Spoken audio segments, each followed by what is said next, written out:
Aloha worlds and welcome to another episode of The Queer and the Queen. I'm Jacobi Jones, your in-house queer, and today we have Carlos Rio, a TikTok celebrity at Miss Tilly on TikTok. Thank you for being here today, Miss Tilly. For having me, sugar, and it's Rios, R-I-O-S. Oh, did I say it wrong? Did I say it wrong? I'm sorry. Hello. Before we get too far into this episode, please like in the comments and click down on the subscription button. Go follow Miss Tilly. I will link all of our stuff together and get some laughs. Because this person right here, we got together because I found you on TikTok. I was scrolling through your stuff, stalking you, liking message after picture, after comment, after skit. And then all of a sudden I was like, I should invite him on The Queer and the Queen. And before I could even invite you, you hit me up and was like, I want to be on your show. And I was just like, look at God. Look at God. And here we are. Yeah, I'm looking to expand Miss Tilly, honey, get her everywhere. So I was just like, oh, let me see what this bitch is up to. And you know what? Okay, so the reason I took such a liking to you was because you do skits off of Real Housewives and other little things. Like you told me you're gonna expand into movies and start like showing us your acting chops. It is so funny though. First, before we get into that too, we should say mutually, because I know we both felt some kind of way. Rest in peace to Nene's husband. He passed away yesterday, Greg. But you live for Nene. Like you do her in almost every skit that you do. And it is so funny. Like you be shifting that wig. You kill me every time. Okay, Nene, you tweeted about Sheree building a house. She's fronting. It was never built. Why would Nene tweet anything about what I'm doing? I think I tweeted Neverland, didn't I? Neverland? Is that what you tweeted? Yeah. Why do you say Neverland? Because that's what it appeared to be, Neverland. It appeared to be Neverland? It appeared to be Neverland. Nothing was there.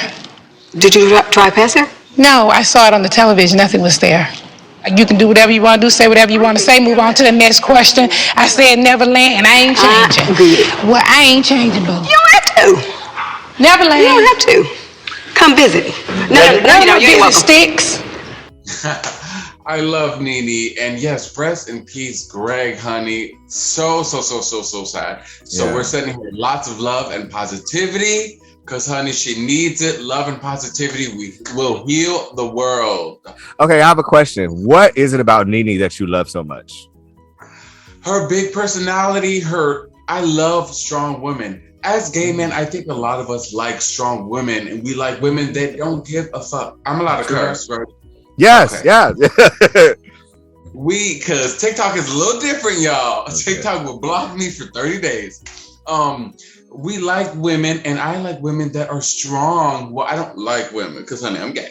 But we like women that are strong and just powerful and say what they mean what they say, have a big personality, and Nene was all of that. She was very drag queen-esque. Okay, yeah, honey? Yeah. So, yeah, you know what? With Nene, and I also felt the same way with Tamar Braxton. Like, you could tell before they got on the show, their team or whoever their everyday friends was nothing but some like gay dudes, because they acted like their conversation, their dialect, their sassiness. It was like, you got this from gay men. Like, ain't no, like this is who we are. You are a woman form of a gay man. You know what I mean? Yeah. Absolutely.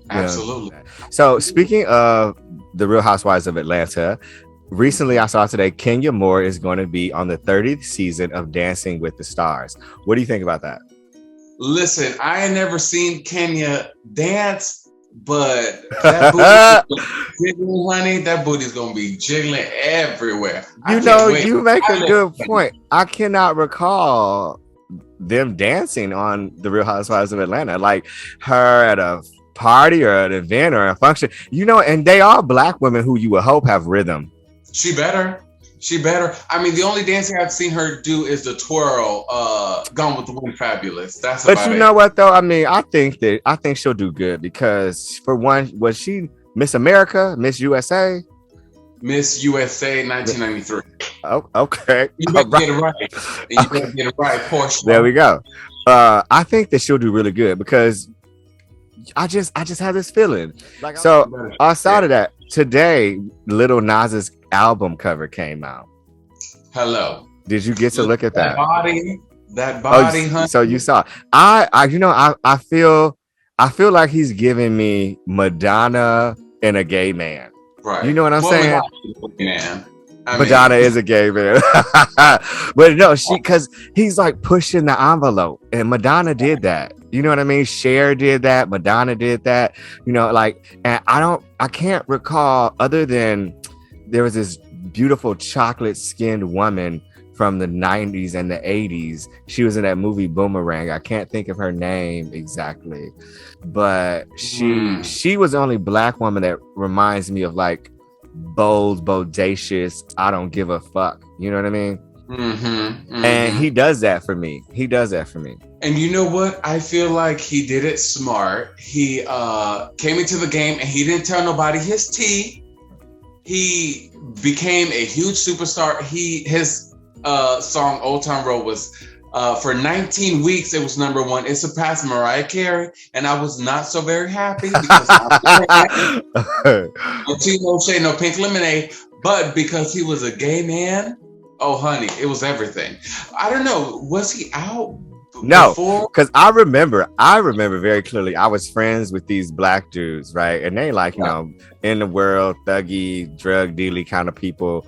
And they love that song. And I remember when he came out of the closet, one of the dudes I knew, me and him was like walking somewhere to the store, and we heard somebody driving past. He's like, man, that song fucked me up every time I hear it now. Because he found out he was gay. And he was like, I feel like he's talking about walking down an old time road, headed to go do some gay shit. And I'm just like, maybe he was. Maybe he was. Get over it. It's just music. Like, his whole thing is like, it's different. It's fresh. It is. It's refreshing. That's the word. It's refreshing. It's refreshing to see somebody be themselves so boldly and so proudly. Before him, the only person who was really giving me that was Billy Porter. You know what I mean? Billy Porter I love Billy Porter because I'm just like, be fucking you. Like, you know what I mean? Like, he's just so himself. That's what I love about you too. I saw, like, I'm telling you, like, those, like, when I tell y'all, I literally was like on my phone for like maybe a good hour, sitting on my couch and just going a video from watching some of them like 5 times in a row. Like, this motherfucker is crazy. So you're the one who gave me all them views. Okay. Yeah. You're welcome. You know, speaking of album covers, I think you were telling me when we spoke earlier today, Iggy Azalea has a new album out or coming out. Yes. Okay. Yes. What is it called? Oh my God! I should have known. The End of an Era. The era. Yeah. That's yeah. It's called The End of an Era, and the songs are so good. It's very like dancey music. It's very dancey music, and honey, I live for Iggy. I think she's great. She's really. No matter what people say, yes, I love her. She has some really good songs, and she has a great personality. And this new album is sick. So y'all go ahead and stream it, buy it, YouTube it, support her. She's awesome. And she gets a lot of backlash. But you know what? She's an underdog. And I know about being an underdog because I've been one my whole life. And I support the underdogs. How you doing? I'm torn about this. Why? Because I'm not a fan. I mean, I like some of her music. I really do. Some of her songs I really like. And I you know, honestly, I'm gonna be just honest. I feel like she's a white girl for one, coming from another country for two, and she's just all about exploiting the Black culture. And I use the word exploit because it's not who she authentically is. If she was authentically like a white girl who came from grew up around Black people, born and raised in the world, I can understand that. But she's a white girl from Australia who liked hip hop music, and I commend her determination, because she achieved her goal in a world that does make it a little easier for her because of the color of her skin. But she still was determined because she still is a woman and things are hard. But with all of that, I'm just like, no, I can't. I can't. I mean, I do support her in the sense that I won't turn the station if the song comes on the radio, but I don't. But I'm not. So let me just say this: she is from Australia, but she grew up in Miami. Okay, that's the thing. She grew up down here, just like me. I mean, she still got an Australian accent when I hear her in interviews. So I mean, she was in Australia for a while. Like, if she were to rap in an Australian accent, would y'all buy that? Australia would. But she lives in America. I love it because I don't feel like it's forced. I don't feel like when she raps like do. That's the funny thing. I feel like it's hella forced. Because she has swag about her. Like, yes, she has an accent, but she has swag. I feel like you could teach that though. I could learn how to be a hillbilly, but I don't want to. You know what I mean? I think she learned the culture versus really being in it. But what I will say and admit is I did know she grew up in Miami. So maybe that did give her, maybe she grew up in a world. This is something I didn't know, but from the things that song work. 16 in the middle of Miami, no money, no family. 16 in the middle of Miami. That's the song. That's another thing. Her song worked. She was 16. You know, so she moved here when she was 16. Right. Okay. And she made it happen. Listen, I mean, like I said, I commend her determination. I just, I take issue with, our culture being exploited. That's all. Well, I understand that, child. Yeah. Speaking of Miami, Trick Daddy is all over the internet right now because he likes to have his booty ate. Us as being gay men, I mean, we don't even need to give them the details. We do. But did you see the video clip and what did you think of it? Is Eat Booty Gang still in effect? Well, I started. I'm building. I'm building a franchising. So it's the Eat a Booty Gang. I'm building the franchise up now. Now I'm getting the women to support the Eat a Booty Gang. Wait. Come on. Wait. Who is it? Wait. When you say women to support the Eat Booty Gang, you saying women is eating the booty? Yeah, women eating the booty. Wait, what? Yeah. I don't know whether to make noise for that or not. Yeah, I get 8 out. Wait, what? I get 8 out. Hey, listen, man. Check this out. All right, Trick, you don't have your legs in the air, though. It depends. I did see it, and I thought, listen, the ones who admit who they are and what they do, those are the real motherfuckers. I'm telling you. The ones that are like, ew, what? I could never. Those are the ones to watch out for. Right, true. It don't make nobody gay if they get their ass ate. It don't. If it's from a girl, if it's from a boy, then it's something different. But then again, child, he's just being himself. He's letting you know, yes, this is what I like, this is what I do. You know, take it, leave it. And those are the ones to applaud. Right, I agree with you. The DL ones be the ones hiding a lot of things. Right. So speaking of DL and hiding a lot of things, the baby recently went to 9 HIV awareness organizations to try to make up for the bullshit that he spewed out at his concerts. Do you think that makes him worthy to be uncanceled and forgiven, or do you see through the bullshit? Well, let me start with the cancel culture, child. The cancel culture will cancel you for breathing too hard. True if that. you breathe the way they don't want you to breathe, they're going to cancel you. So I don't think that he should be canceled. Yes, he should be enlightened. Held accountable? You think he should be held accountable? Held accountable, absolutely, but not canceled. And okay, well, let me ask you this. What do you define as cancel? For me, it's cancel culture is just controlling my dollar. I still like you as a human. You know what I mean? Yeah. Well, here's the thing, that the cancel culture is basically like, I don't like this person because of what he says, and I don't want nobody else to like him. That's the cancel culture. Is I don't like something and I want everybody else to hate him or to not like him or whatever, just as much as I do. Right. So I follow you now. Yeah, that's my thing about the cancel culture, because honey, people will try to probably cancel me eventually, honey. What you do? No, people just get so offended of everything. People are so sensitive nowadays. I'm like, girl, listen, me personally, I live my life through positivity and laughter and just making everything I can humorous. Because if I didn't, honey, I would not be here recording this video with you. Right. If I didn't live my life that way. Right.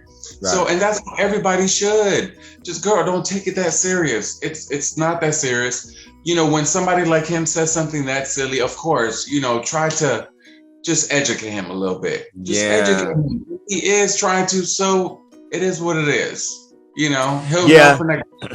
I do agree. I think someone like the baby really just needs someone to pull his brain down to the reality because he's lacking oxygen and he needs to be reminded on how to treat people. You know what I mean? That's really what I think. Someone like Harvey Weinstein and R. Kelly, cancel them because they did horrific things to a person.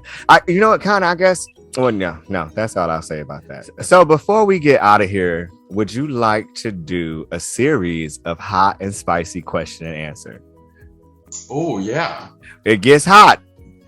Let's do that. God, our time is up so fast. Well, I mean, you know, we keep our shows to it. All right, let's get into this hot and spicy question and answer. Question number 1. On a first date, do you think it's appropriate for you to pay the bill or them to pay the bill or to go Dutch? I think the one that should pay the bill is the one that set everything up. The one that said, oh, let's do this. Go ahead and pay it. You want to get some pizza? Okay, on your credit card. You go to the sex shop and get some dildos on your credit card.